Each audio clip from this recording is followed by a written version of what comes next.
Content uniformity जब हम करते हैं ये, ठीक। जैसे मान लो कि एक कैप्सूल है, उसमें लिख दिया गया कि इसमें 30 है। उस दिन हम कैप्सूल लाए थे वेनिला फ्रैक्शन का, उसमें कितना था 37.5 mg। रुक जाओ बता देता हूँ, 37.5 mg था, ठीक। अब उसके जो ग्रेन्यूल्स थे उसको ओपन किया जाएगा और उनका वेट लिया जाएगा, ठीक। अब ये जो लिमिट है, ठीक, वो 90 से 110% के बीच में होनी चाहिए एज पर आईपी। लेकिन इंडस्ट्री में जो एक्यूरेसी के लिए काम किया जाता है वो 98 से 102% के बीच में होना चाहिए, ठीक। ये तो हो गया सॉलिड के लिए। अब लिक्विड में क्या करते हैं, लिक्विड में हम कैप्सूल के ऊपर एक कट लगाते हैं, ठीक, जिसमें पेस्ट या लिक्विड भरा हुआ है उसमें वैसे कट मारते हैं, कट मार के उसको प्रेस करके उसका सारा मेडिकामेंट निकाल लेते हैं, ठीक है ना, एक राउंड बॉटम फ्लास्क में या एक पेट्री डिस्क में, ठीक। फिर उसका वेट करते हैं, मान लो कि उस पर दिया हुआ है 40 mg, ठीक। तो वहां पे जो 98 से 102% है ना, ये वाली लिमिट 95 से 104% तक हो जाती है, ठीक है। क्योंकि उसमें ऐसा तो है नहीं पूरा ही निकल गया होगा, कुछ हिस्सा उसका वो जो जिलेटिन था उस पर जरूर चिपका रह गया होगा, ठीक है, इसलिए यहाँ पे ये लिमिट बढ़ा दी जाती है, ठीक। तो समझ में आया कंटेंट ये कंटेंट इंग्रेडिएंट कैसे निकाला जाता है, ऐसे टेस्ट करके। नहीं आया, सॉलिड में हम उसके ग्रेन्यूल्स को या पाउडर पर उसके वेट कर लेते हैं खोल करके। सॉलिड है, सॉलिड हार्ड जिलेटिन कैप्सूल है तो उसको हम ऐसे खोल लेंगे, ठीक। अब उसका ग्रेन्यूल हम निकाल लेंगे, उसका वेट कर लेंगे, ठीक। लेकिन जो सॉफ्ट जिलेटिन कैप्सूल होगा उसमें हमको लगाना पड़ेगा उस पर कट, और फिर उसके पेस्ट को या लिक्विड को हम निकालेंगे और उसका हम वे करेंगे। मान लो कि उसमें कितना एमजी दिया हुआ है, अगर उतना एमजी के इस रेंज में आ जा रहा है 95 से 104 के बीच में, तब तो वो आपका पार है। लेकिन अगर नहीं आ रहा है फिर वो फेल है एज पर इंडस्ट्री, लेकिन एज पर आईपी तब भी वो पार है, ठीक। अब आया समझ में, चलो आगे। इसके बाद 90 एंड 100%, 110%, 90 to 110%।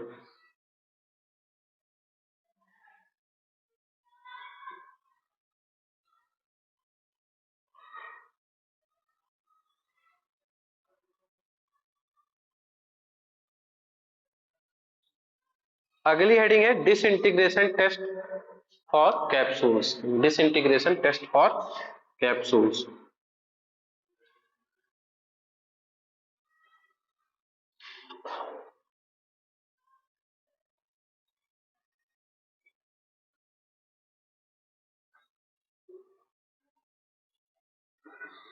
यार बड़ी डिस्टरबेंस हो रही है आज, कोई न कोई फोन कर दे रहा है बीच बीच में।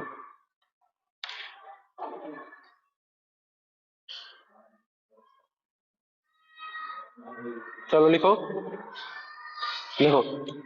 लैब में उस दिन दिखाए थे डिसोल्यूशन एपरेटस और डिसइंटीग्रेशन एपरेटस दोनों, ठीक है, दिखाए थे ना ऊपर, ठीक। सेम वही होता है, कोई भी डिफरेंस नहीं होता है। तो हम सीधे वर्किंग से शुरुआत करेंगे। लिखो इसमें, place one capsule in each of the, अरे यार ये हेडिंग है, हेडिंग में पहला पॉइंट लिखो, place one capsule in each of the, in each of the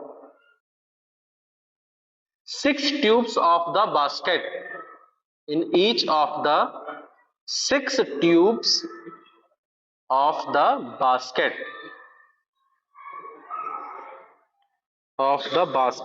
and suspend the assembly, and suspend the assembly in water,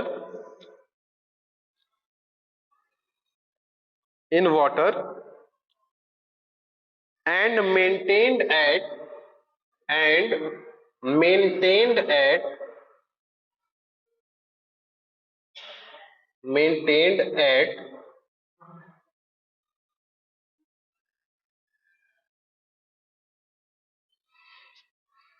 37 degree Celsius ही क्यों लिया जाता है, क्योंकि हमारे शरीर का टेम्परेचर कितना होता है 37 डिग्री सेल्सियस, फ़ारेनहाइट में 98.4 या 98.6 फ़ारेनहाइट। ठीक है, प्लस माइनस 2% लिमिट, इससे ज्यादा नहीं होना चाहिए, मतलब कि 35 से 39 के बीच में होना चाहिए। लिख लिया?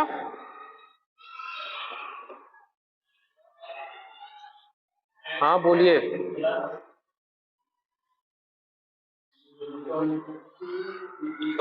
इन वाटर एंड मेंटेन्ड एट, आगे लिखे ही है,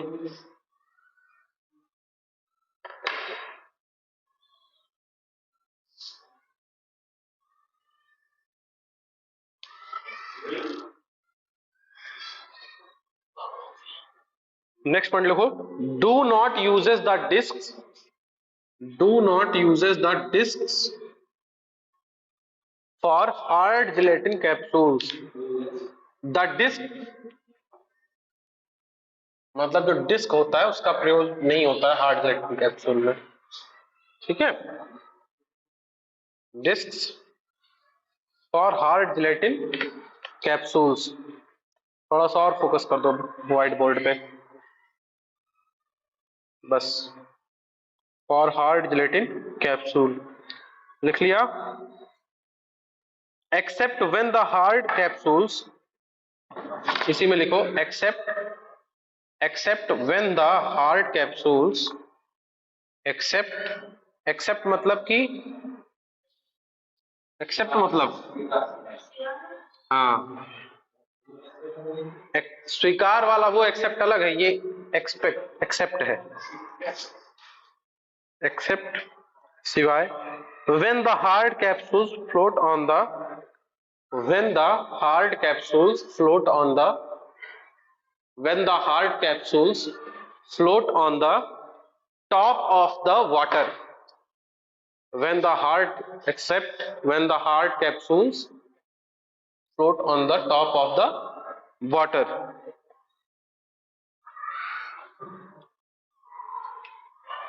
ठीक है, मतलब कि क्या हुआ कि जब हम डिस्क का प्रयोग कब नहीं करेंगे, जब वो हार्ड जिलेटिन कैप्सूल हो। ठीक है, लेकिन अगर वो सॉफ्ट जिलेटिन कैप्सूल है तो हम उसमें डिस्क का प्रयोग करेंगे। ठीक, आया समझ में? ठीक है, इसमें हम क्या करेंगे कि जो हमारी डिसइंटीग्रेशन एपरेटस है, ठीक है, उसमें जो ट्यूब्स होती हैं, 6 ट्यूब होती है, उसमें एक एक कैप्सूल डाल देंगे। ठीक, और फिर वो जो असेंबली है उसको हम पानी में डालेंगे और टेम्परेचर वहां का मेंटेन कितना करेंगे, 37 डिग्री सेल्सियस। ठीक, और अब असेंबली ऑन कर लेंगे, फिर देखेंगे वो कितने देर में डिसइंटीग्रेट हो रही है। ठीक है, आया समझ में? चलो लिखो, operate the apparatus for 30 minutes, operate OPERATE, operate the test apparatus, बतिया लो पहले तुम,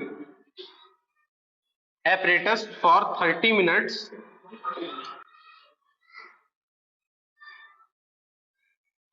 in case of hard gelatin capsule, in case of hard gelatin capsules and in case of soft gelatin capsules the assembly is, and in case of soft gelatin capsule the assembly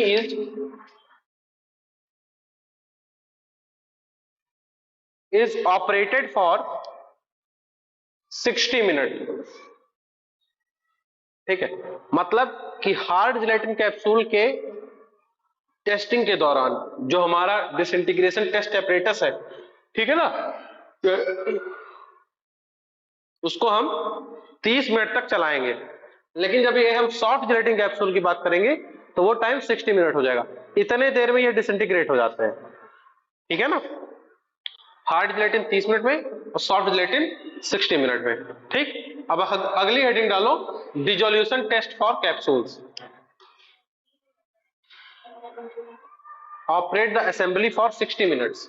assembly मतलब machine, ठीक है ना, assembly मतलब कि जो पूरी उसकी प्रणाली है, संरचना प्रणाली, उसको, इसके बारे में बात हो रही है।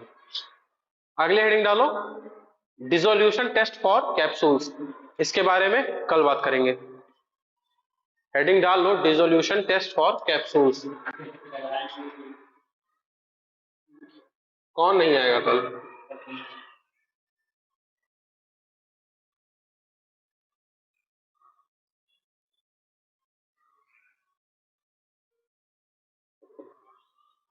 डिसोल्यूशन टेस्ट फॉर कैप्सूल्स, ठीक है।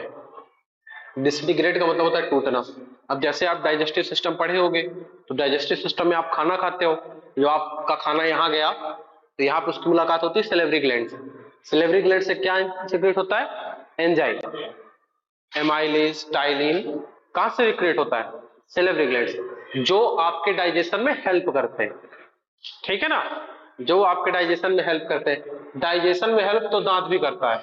अब तुम दांत दिखा रहे थे तो हम बोल दिया, बताओ दांत डाइजेशन में कैसे हेल्प करता है? डाइजेशन में दांत कैसे हेल्प करता है? हाँ बताओ बताओ, तुम बताओ। अरे आपसे नहीं पूछ रहे हैं, क्लास में पूछ रहे हैं मैडम, आपको पता ही। बताओ डाइजेशन कैसे हेल्प करता है? तो एक रोटी पूरी खा सकते हो बिना दांत के? हाँ, छोटा छोटा करता है ना, पीस को छोटा करता है साइज रिडक्शन में, तो वो साइज रिडक्शन में हेल्प करेगा, ठीक। अब मुलाकात होती है ओइसोफेगस से। ओइसोफेगस एक पूरा माध्यम उसको प्रोवाइड करती है कि स्टमक में पहुंच जाए। स्टमक में क्या पाया जाता है? उसका पीएच क्या होता है? पीएच क्या होता है उस HCl का? 1 से 2 के बीच में, मतलब वो क्या हुआ? हाईली एसिडिक, ठीक। अब हमारा सवाल ये है कि एस्प्रिन को खाली पेट क्यों नहीं खाना चाहिए? स्टमक तक ही पहुंचे हैं अभी, तो बताओ एस्प्रिन को खाली पेट क्यों नहीं खाना चाहिए? What is the side effect of aspirin if we take it in an empty stomach?